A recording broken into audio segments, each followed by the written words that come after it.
우리가 우리가 축복의 사람들이라고 하는 그러한 주제로 함께 은혜를 나누고 있습니다. 우리는 나쁜 것과 좋은 것을 보여주면서 택하라고 하면은 당연히 이제 좋은 것을 택해야 정상이지요. 또 악한 것과 선한 것을 택하라고 하면은 주저할 필요가 없습니다. 그래서 우리는 당연히 선한 것을 택해야 정상이지요. 또 멸망과 영생을 택해야 할 때에 멸망의 길이 있고 영생의 길이 있다고 하면 그것은 고민할 필요가 없습니다. 그런데 축복과 저주를 보여줄 때에 갈등할 필요가 있을까요? 필요가 없습니다. 필요가 없어요.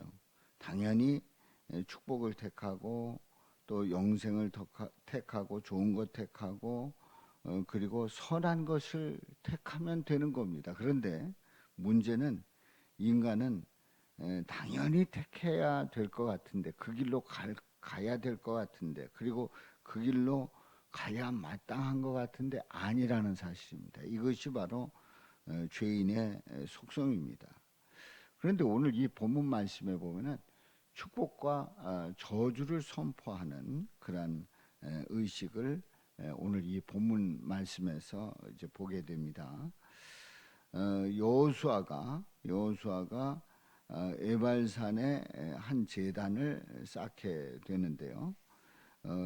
이제 연장으로 다듬지 아니한 새 돌로 만든 제단, 그 제단을 쌓게 되고 무리가 여호와께 번제물과 화목제물을 그 위에 드리는 그래서 모세가 명령한 대로 행하는 모습을 보게 됩니다. 이제 앞서서 이제 오늘 이 본문은 여호수아 8장입니다만은 신명기 27장에 보면은 이제 모세가 명령한 축복의 산 저주의 산에 올라가서 이제 말씀을 읽으라고 하는 그런 그 명령이 신명기 27장에 나옵니다. 이제 그래서 이제 여호수아가 모세가 명령한 그대로 이제 그 축복의 산과 그리고 저주의 산 그래서 그리심산과 에발산 앞에서 이제 모세의 그 명령을 낭독을 합니다. 그래서 모세가 기록한 율법을 그 돌에 기록까지 하지요. 그 돌에 새기기까지 합니다. 33절에 보면은 그 33절에 길게 나와 있습니다. 온 이스라엘과 그 장로들과 관리들과 재판장들과 본토인뿐 아니라 이방인까지 여호와의 언약궤를 맨 사람 제사장들 앞에서 궤의 좌우에 서게 됩니다. 그러니까 이스라엘 사람뿐만 아니라 이스라엘 사람 아니더라도 이제 그 궤의 좌우에 서게 하는데요. 이제 절반은 그리심산 앞에, 절반은 에발산 앞에 서게 합니다. 그런데 이제 모세가 신명기 27장에서 그리심산에 세울 족속하고 에발산 앞에 서게 할 족속하고 이제 반씩 나누는 것을 봅니다. 6개 그 여섯 개 지파가 이제 각각 나누게 되는데요. 그리심산 앞에 세우는 그 지파는 시므온, 레위, 유다, 이사갈, 요셉, 베냐민 이렇게 그 그리심산 앞에 세우고 에발산 앞에 세우는 지파는 루벤, 갓, 아셀, 수불론, 단, 납달리 이 지파들을 에발산 앞에 세우게 됩니다.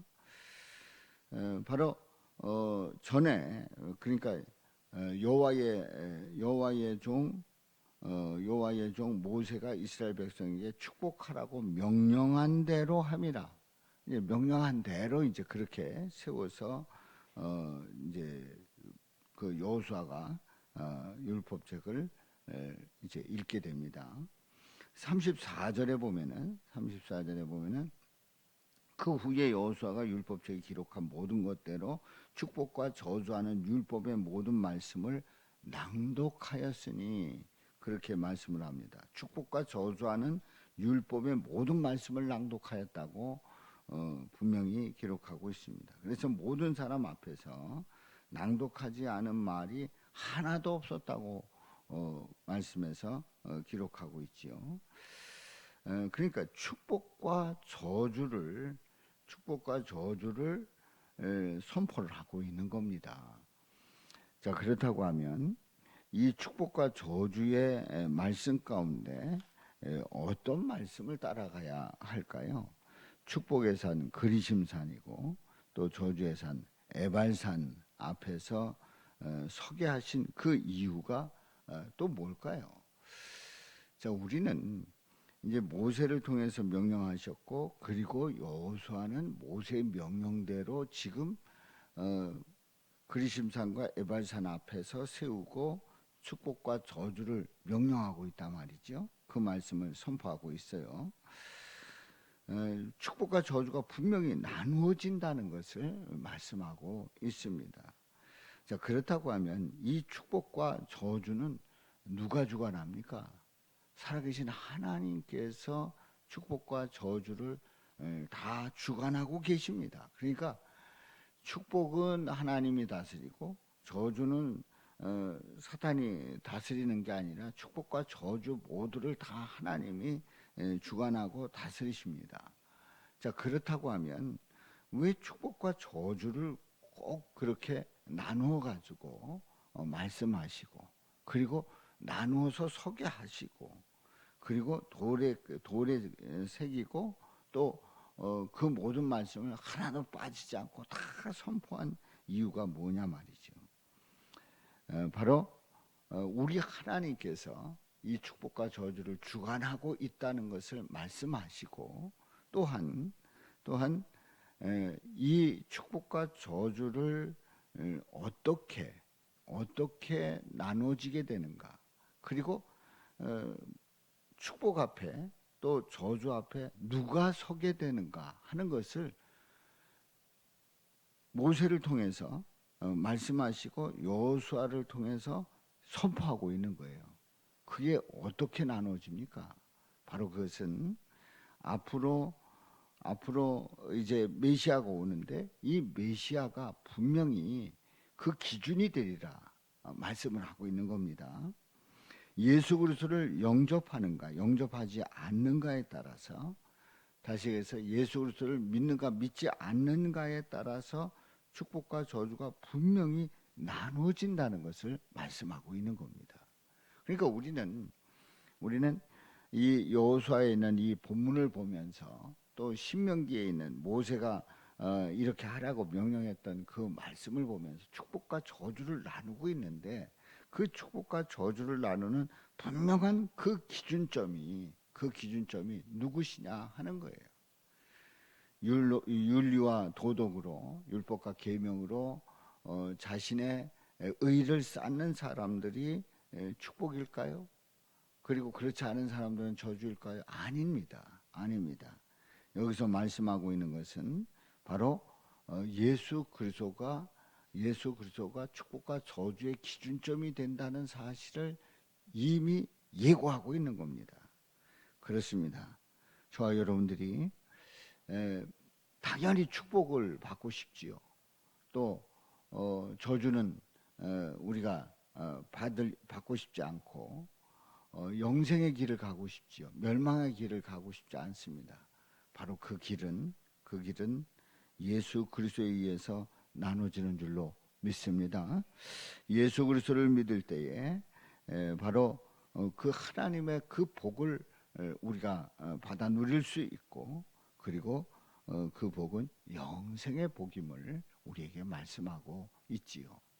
그래서 우리는 오늘 이 말씀을 보면서 우리 이번 주제가 축복의 사람이라고 하는 그런 주제로 우리가 함께 나누고 있습니다만은, 우리가 축복의 사람으로 축복을 어떻게 할 것인가 하는 거지요.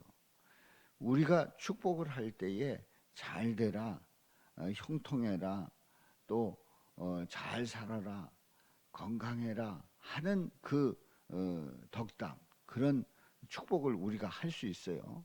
그런데 가장 중요한 복이 뭡니까? 바로 예수 그리스도를 믿는, 그래서 예수 그리스도를 믿음으로 영생을 누리는 복이 가장 중요한 복인 줄로 믿습니다. 그 안에 있다고 하면 이 모든 것이 다 포함되어 있고, 그리고 최고의 복을 받는 줄로 믿습니다.